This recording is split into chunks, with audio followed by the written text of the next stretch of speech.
Hey everybody, so welcome and thanks for joining me this morning from beautiful Bozeman, Montana. It's crazy. We haven't even had hardly any snow yet in the mountains. I'm sure it's coming, but none yet. So there's a particular chapter in my book that I wrote that I think is really pertinent and it has a really great message, and I think it's really needed right now. So I want to start off by saying some of the things I say might be offensive to some, and it's not meant to be that way. I'm not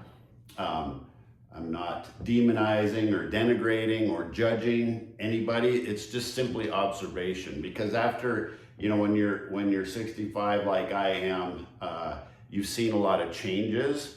And one of the changes I've observed, I think, can be troublesome for us as humans, for us as a society in general. And so I felt like it was necessary to point this out when I'm talking about the anti-fragile man. I think this is one of the most poignant chapters that we need to at least understand. Okay, and the other thing I see is, around here in Montana, I'm not special. I'm not that great. There's a lot of guys like me that think like me, that can do the things that I do. So, but I think what does make me special is that, I have the technical end of it, the doctor in front of my name, and I also have the common sense, get shit done kind of attitude, and I was taught that by my father. So I think I can bring a lot to the table to kind of bring these two worlds together. And so like I say, I don't see so much of this in places like Montana, but my wife and I, Kelly, went to London, a couple months ago, and it was crazy how this plays out, what I'm talking about here in bigger cities. And I'm just really concerned that if we let this kind of it's almost like a cancer, if we let this grow in our society, this way of thinking, I think it has the potential to be really dangerous. So what I'm talking about is this whole concept of toxic masculinity. I know we've all heard that term. Some people have even used that term, and I think that's really denigrating, and I think that's really dangerous to start thinking about it in that way. What I call it is the pussification of America, and that may piss you off, that may offend you, whatever. This is my story. So that's what I think it is. It's like this growing acceptance of that being masculine in today's world is a quote unquote bad thing. And so I want to just point out a few bullet points, if you will, takeaways that I've learned over the years that I've researched for my book, and I think you'll find it interesting, if nothing else. So the first thing would be, I just want to be truthful here. We need to really understand that men and women are equal. Okay? They're equal in value, dignity, and importance, but they're not the same. So I think people get those two terms mixed up, and it couldn't be further from the truth. So men and women are equal. They're entitled to equal things, but we're not the same. It's just, it doesn't mean identical. Equality doesn't mean identical. It just, these differences are natural, and at the same time, they're essential. So that's the first point I want to make is, yes, men and women are equal, but we're not the same. Okay. And I don't think anybody can dispute that. So, when you think about it, biology is not offensive. It's reality. That's just the way we're built, right? Men are, generally speaking, faster, stronger, more physically capable just because of hormones and bone density and muscle mass. It's not superiority, it's just human physiology. Okay. Now there are exceptions. There's women that are crazy strong, and there's men that are puny as hell, right? I'm not saying that it's cut and dry, but I am saying that that we need to be careful about all these assumptions that we make. So this premise of toxic masculinity, it's flawed because it labels masculine traits as as dangerous, instead of, or rather than, distinguishing these behaviors and biology. That's really all it is. So bad behavior is bad behavior. I don't care if you're a guy, a gal, trans, whatever. Bad behavior is bad behavior, right? We all know guys that are jerks. We all know women that are jerks, right? It's just the way it is. So it's not about the gender, it's about the behavior. And if we really think about it, healthy masculinity, I mean, it's protective, it's decisive, courageous, and stable. I mean, these are qualities that any society needs more of, not less of. Okay, these traits, they build families, they hold communities together and strengthen communities. So, we really need to have the proper perspective and definition of what true masculinity is. And I, a lot of people would say, don't go there, but I'm going to go there. There's growing tension around biological males competing in women's sports. But here's the deal, biology matters, okay? It matters. And the other thing that pisses me off about this whole thing is, where are the women's rights people, women in particular, that were so vocal about, women needing protection and women, being undervalued in society and underpaid and all this noise we heard. Where are these same women saying, hey, no, that's not okay to have people that were born biologically as a male competing in women's sports? And if you think it doesn't matter, well, just look at the born biological males that are competing against the top women athletes in the world. And most of the time, if not all the time, they're beating them, right? If it's a physical sport, that's not fair. That's not right. It's not fair. It's not ethical. And where are these women's rights people that should be out there standing up for these women that have busted their ass being the best at the best in their game? And you get some guy, biological guy coming in there, whatever. I don't give a shit what he identifies himself as. He's a biological male.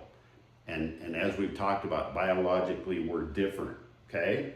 So it's not a political thing. It's a common sense, and it's just a fairness thing, okay? So we need more people standing up against that. It's just ridiculous. And I think that pendulum's starting to swing the other way. But so upholding biological reality, it's not discrimination, it's integrity.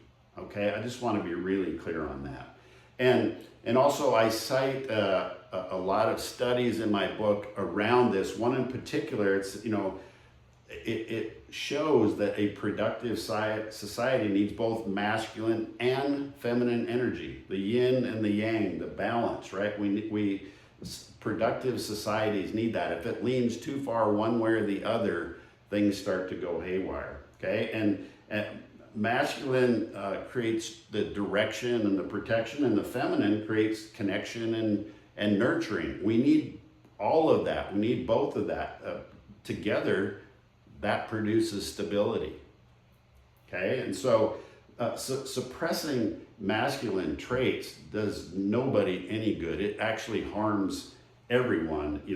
Boys, young men get confused. I see this all the time when I travel. Like, say, not so much these young men here in Montana that are born and raised on farms and ranches. They know the difference. They know how to conduct themselves. But a lot of these young men, especially in bigger cities, they're confused. They don't know, is it okay to act like a guy? And the other problem with this whole thing is they see some of these quote unquote prominent men acting out and acting as jerks and not good men, like Epstein and some of those guys. They see that and they go, well, I don't want to be like that. Well, nobody should want to be like that, right? But they think that's norm, when in reality that's just the fringe. And those are the people that masculine strength need to take out, right? Those are, because without masculine strength to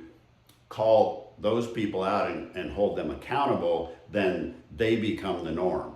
So, but these young men, they need to know that it's okay to be a man, and not, in fact, not just okay, it's necessary. We need them in a strong, balanced society. So, and even in, again, people might say, oh, don't go there, but even in same-sex relationships, say a couple of gay guys, if you really observe it closely, and again, I'm not judging, I don't care, you're free to do, I don't understand it, but you're free to do whatever you want. I still, care for you just the same. You're still a human being doing what you think is right. I get that.